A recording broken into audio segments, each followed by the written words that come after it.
Alright, I think this is part 24 of a video series called Is the Deep State a Monarchy? I was just going over some of these weird names that are on. Now, keep in mind, these are all names with the same bloodline that goes all the way back to Alfred the Great, the first king of England, and even beyond that to Charlemagne, the king of the Franks. Okay? And these are not cousins or second cousins, fourth cousins, or all this. None of that. No, these are grandkids. Every one of these are grandchildren to these two people I just mentioned, Alfred the Great and Charlemagne, the king of the Franks. They're direct descendants. They're not just cousins, and they're not 10th cousins, 500th cousins. No, they're all grandchildren to the same man. Two men, actually. Alfred the Great and Charlemagne, the king of the Franks. Okay, so like I said, Justin Trudeau, the 23rd Prime Minister, also Perry Trudeau, the 15th Prime Minister of Canada, Jim Carrey, Boris Johnson, the President of the UK, Johnny Carson, Beyonce, Justin Bieber, Clint Eastwood, Kevin Spacey. Remember Mr. Rogers? Yeah, Fred Rogers. See, now that guy couldn't. I doubt very much he had anything to do with the deep state. You know what I mean? So just because you're on this list doesn't mean that you're part of the deep state. You know what I mean? Or you're whatever. There's literally millions of people with this bloodline in this country right now. They can't all be part of the deep state. Okay, that's just crazy talk right there. Okay, but let's look who else. Jodie Foster, John Hinckley. Isn't that funny? Warren Buffett. Remember, he's the big rich guy. The Princess of Wales, Winston Churchill, Walt Disney, Lizzie Borden. You'll notice that Lizzie Borden, goes all the way. These people that are royal, like, I swear to God, every assassination, every weird thing, like when you have a weird, like Elizabeth Smart or, John Benet Ramsey or some Lizzie Borden, any kind of weird, this thing with John Hinckley and Jodie Foster, they're both, they're all royals, even if they don't go back all the way to, all the way back to Charlemagne. They all go back to, at the very least, King Edward I. And a lot of them even go back to William the Conqueror, which is before that. Okay, but look at all these people. Sarah Palin from, remember, she was the 9th governor of Alaska, and she tried to run for the presidency this last couple times in there somewhere. John McCain has been, and this is who I think is going to, someone on this list is going to run for the presidency on the Democratic ticket after Trump. Next in 2028, I think it's going to be Pete Buttigieg. He's on this list, and he's young, and he's gay, outwardly. John McCain seems like he's kind of old, but who knows? Maybe he'd come back, try to be. But I think Pete Buttigieg is going to run for 2028. Look who else is on there. Obama, Henry Wallace, I forget who that was, Dan Quayle, Herbert Hoover, Gerald Ford, Warren Harding, Jimmy Carter, Dick Cheney, Richard Nixon, George W. Bush, John Dulles, which was the Secretary of State. He doesn't sound important, but guess who? John Dulles. Now, who was Alan Dulles? Yeah, he's one of the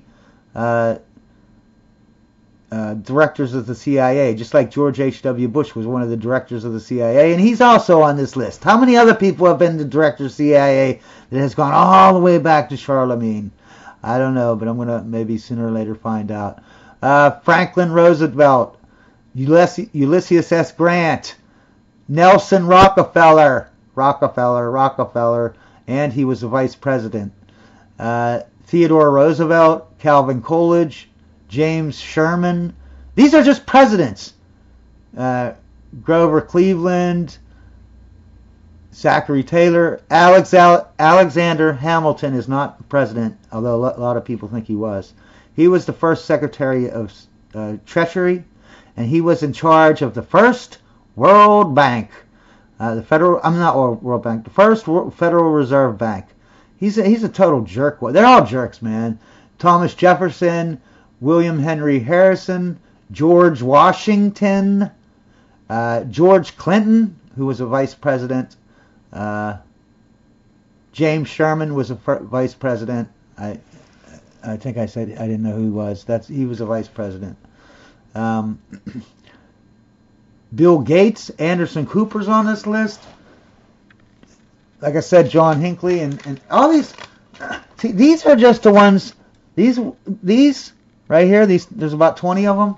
Yeah, those are the wives that are related to these husbands over here. They both have the same bloodline. It goes all the way back to the two kings I mentioned, right? Right? Back to like 700 AD, right? That's just, first of all, that's just the ones I found so far, and I just started doing the wives, right? So I've only found 20. There's only 47 presidents. How many wives can there be? Already up to 20, okay? And I have at least another 20. Literally everyone who has royal blood that has been president, and that's pretty much all of them, they all marry their cousin. All of them. Every last one of them. And they're all royal. Okay, they might not be as royal as these 20, but the other 20 that I know about, they're royal too. They're just not this royal. You know what I mean? And they've all married, every president that we've had. And they've all had the same royal blood. But it has nothing to do, it's just all coincidence, huh? It's all just coincidence. All right. Let's go into this. So like I said, they're all, and that's what I wanted to say about the Charlemagne. He has under his direct descendants, keep in mind, I'm not saying cousins, I'm not saying any weird, I'm saying grandchildren. Okay, grandchildren. His grandchildren, 12 of them signed the Magna Carta. Okay, and a lot of these people over here that are royal, right, in the USA, yeah, a lot of they're also connected, their grandkids to these Magna Carta people. Okay, so that's why I think it's good, because it started out that, if you start with Charlemagne on that side instead of starting with the people today. If you start with Charlemagne and you come up, yeah, his grandkids were the Magna Carta people. I haven't counted it yet, but it seems like about half of the Declaration of Independence was signed by grandchildren, not cousins, grandchildren of this guy Charlemagne, who lived in 700 AD. Also, the U.S. Constitution, half of them have this same bloodline, like so far. Like I said, I haven't counted them. This is new, whatever. That's why I started this new series on, I think it was on part 14 or whatever. So I'm going to look into it, but I just see a pattern. The same, the same people were just brought up over and over and over again. You know what I mean? It doesn't matter how many Magna Carta people you're, descended from, right? You have to be descended by the right one. Okay. Some of them only lead to King Edward's, right? And some of these Magna Carta people lead to all the way back to Charlemagne. That makes you a mega royal. You know what I mean? All the way back to Charlemagne. So I want to tell you a story, okay? It's about JFK, right? Right? And I want you to keep in mind, everyone I'm talking about, except JFK, has this royal bloodline that goes all the way back to Charlemagne, okay? Not cousins, these are all grandkids, all of them, everyone I'm going to mention except for JFK, okay? And two other people. JFK was married to Jackie Onassis. She was not royal, but her sister did marry a Vanderbilt and married into royalty. Okay, that doesn't make the sister royal, though, because she's, it doesn't work that way.